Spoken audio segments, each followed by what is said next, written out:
si Ram sa You're My Home. Kapatid po ko ni Vince. Tatay ko po si Tita Don and Sir Richard. Mabait po ako. Sobrang saya po kasi nakatrabaho ko yung dalawang big stars ng ABS-CBN, si Tita Don at si Tito Richard. So talagang sobrang thankful po ako na napasama po ako sa teleseryeng You're My Home. Dapat po nilang abangan yung mga intense na eksena, tsaka kung mahanap ba talaga si Vince. Dahil Paul Salas, ako po dito si Vince Fontanilla, ang nawalang anak ng Fontanilla. Masarap sila katrabaho, lalo-lalo na yung Charlton kasi wala nakaka-pressure pero mabubait naman po sila. Dapat abangan nila kung matatanggap ba talaga ni Vince Fontanilla yung totoo niyang pamilya nung nawala siya 12 years. So, yung mga love story ni Vince Fontanilla, and of course, syempre yung kung paano yung bonding niya sa parents at sa mga kapatid niya na matagal niya nang hindi nakakasama.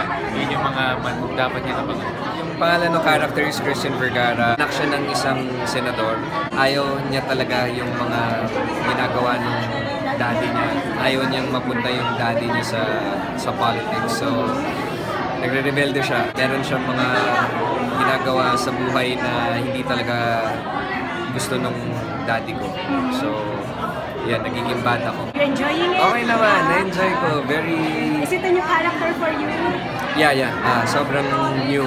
And it's different. Ayokong isipin na maaasar sila sa akin, pero yeah, kasama talaga na maaasar. It's basically a family drama nga about a loss of a child. How does a family cope with the loss of a child? Di ba, una dyan, may anger, may blaming, eventually, slowly nag-disintegrate yung family. And ang ipapakita ng show, kaya bang buuin ulit ng pagmamahalan ng isang pamilyang nasira. So I worked with Don and Richard in Walang Hanggan. This is our second time together. Since Walang Hanggan, which is only in 2012, ang laki na in-improve pa ng dalawa. The chemistry has always been there between the two and they support each other. Kasi if it's Richard's scene, Don gives it.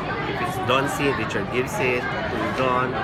The other cast members naman, the young ones, so blessed to be given this set of actors. They're all good, they're all professional, they're all committed, and nararamdaman ko naman they all love the project. The actual story begins with the child returns. Ito na yung paano ba natin i-mend ang mga, paano natin i-heal ang mga wounds of the past. Nandito na yung bata, bumalik na siya.